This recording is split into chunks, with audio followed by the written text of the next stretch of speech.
You must be knowing about high and low tides that occur regularly in the sea. The level of the sea water at given location along seashore increases and decreases twice a day at regular intervals.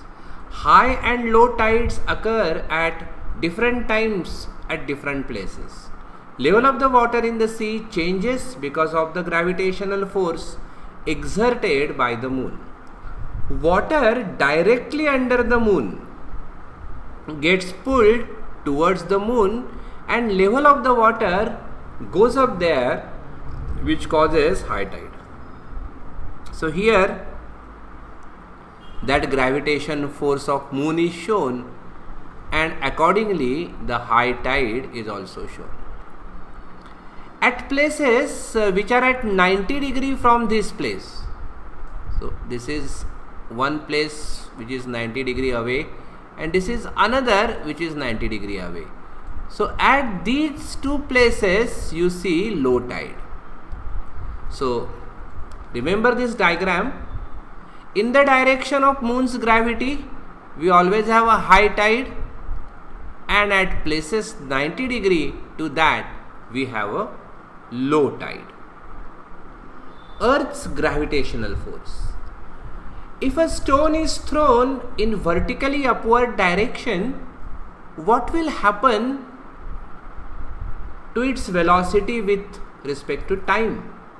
Will the velocity will remain constant or it will change?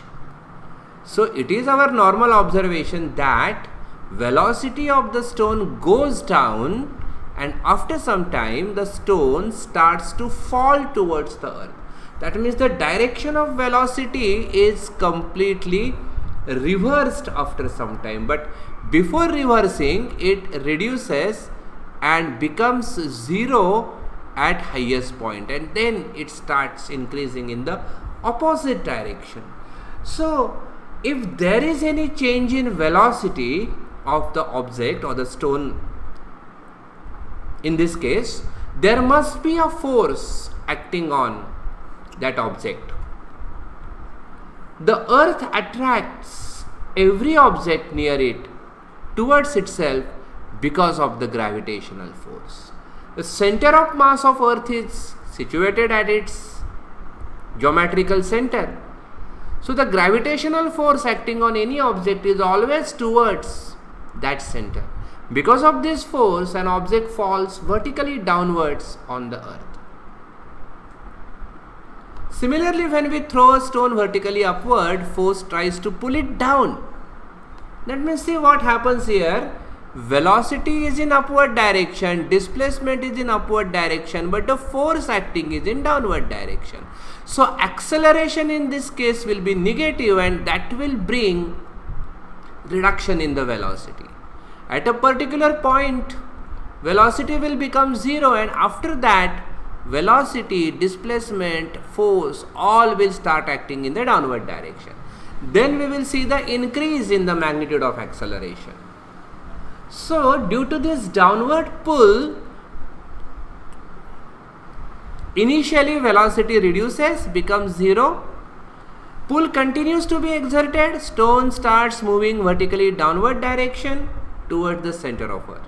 So this is the effect of Earth's gravitational force, and this gravitational force acts on all the objects which are near to the earth. According to Newton's law of gravitation, every object attracts every other object, and we have seen that the equation for that is F is equal to force is equal to capital G m1 m2 upon d square. This is Newton's law of universal gravitation. So if earth attracts apple towards itself, apple falls down. But why does it happen that the earth moves up? Because Newton's third law says that for every action there is equal and opposite reaction which acts simultaneously. So if the apple is attracted by the earth, then apple will exert the same force on the earth. So where is earth's acceleration? Now answer to this question lies in Newton's second law of motion, which is F equal to ma or A is equal to F divided by m. Now we know the same force acts on apple, so acceleration of apple is F upon ma, and acceleration of earth, if there is any, it's F upon capital M into E. Now mass of earth is 6 into 10 raised to 24 kg. It's a massive, very large number, whereas apple, it can be 0.1 kg, 100 gram. So even though the same force acts on both apple and the earth being very massive, its acceleration is negligibly small, whereas an apple which is very light, its acceleration is considerably high. So this is answer to the question why earth is not attracted towards the apple. There is another question: if the gravitational force acts on the moon as well as all the artificial satellites which are orbiting around the earth, why don't they fall towards the earth just like an apple or stone falls? So answer to this question is when an artificial satellite is launched, first it is taken to a certain height, and after that it is given a horizontal push, and due to this it acquires a horizontal velocity. So after that what happened? The displacement of satellite is in this direction, velocity this direction, but the force acting is in 90 degrees. So the satellite continues to revolve around the earth in circular orbit. The force only changes the direction because it has already a motion. And the same thing is true for the moon. Moon has its own horizontal velocity, and that's why only the direction of its motion changes by the gravitational force and not the speed. So this is because the velocity of the moon and satellite along the orbit, this velocity, if this velocity was not there, then it would have fallen to the earth just like an apple or the stone. So the horizontal velocity which is already present in the satellite and the moon keeps it revolving round Earth. Moreover, there is no air resistance in the higher altitudes where the satellites and moons are there. So there are no non-conservative forces which are responsible for the reduction in energy of these objects. So they continue to revolve. Earth's gravitational acceleration. Earth exerts a gravitational force on object near it.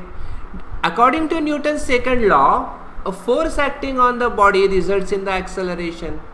Thus the gravitational force due to the earth must result in acceleration. So as per Newton's second law, the gravitational force can also be expressed as mass into acceleration, and this acceleration means acceleration produced in the object due to gravitational force of the earth is called the gravitational acceleration and denoted by small g. So if they ask you the definition of gravitational acceleration, you can say that acceleration produced in the object due to the gravitational force, earth's gravitational force acting on it, is called gravitational acceleration. Now acceleration is a vector. It has a direction, and its direction is always towards center of earth, because the gravitational force always acts towards center of the earth. So for every object, this is vertically downwards.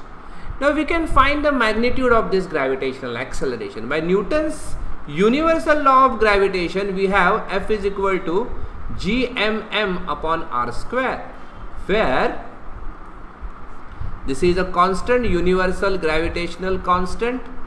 Capital M is Earth's mass, small m is object mass, and r is the distance between the two. So according to universal law of gravitation, the force between the two is capital G, capital M, small m upon r square. But according to Newton's second law of motion, force is equal to mass into acceleration. And here acceleration is small g, that is gravitational acceleration. So we have mg is equal to capital G capital M upon r square. The small m, object mass, can be cancelled from both sides and we get small g is equal to capital G capital M upon r square. For an object kept on the surface of the earth, small m, and this is capital M, distance between the two is equal to radius of earth, and which we know 6.4 into 10 raised to 6 meter. So if we put the value of capital G 6.67 into 10 raised to minus 11 Newton meter square per kg square, and capital M 6 into 10 raised to 24 kg, and if we divide it by square of earth radius 6.4 into 10 raised to 6 meter and its square, we get the value of small g to be equal to 9.77, or approximately we can take it as 9.8 meter per second square. This acceleration depends on the mass m of the earth and radius r of the earth, but it is independent of the mass of the object. So it is same for all objects. What would be the value of g if the mass of earth was twice as large and radius of earth half? In that case, g dash, if we call it as, will be equal to capital G, mass is double and radius is half. So if we solve this, it will be 2 gm upon r square, 2 square is 4, dividing by a fraction is multiplying by its reciprocal, like this it is. So in all it is 8 gm upon capital R square, or that is equal to 8 into small g. So Earth's gravitational acceleration would have 8 into 9.8, which comes out to be 78.4 meter per second square. So such massive gravitational acceleration would have resulted if Earth was twice as mass and its radius was half to what it is now.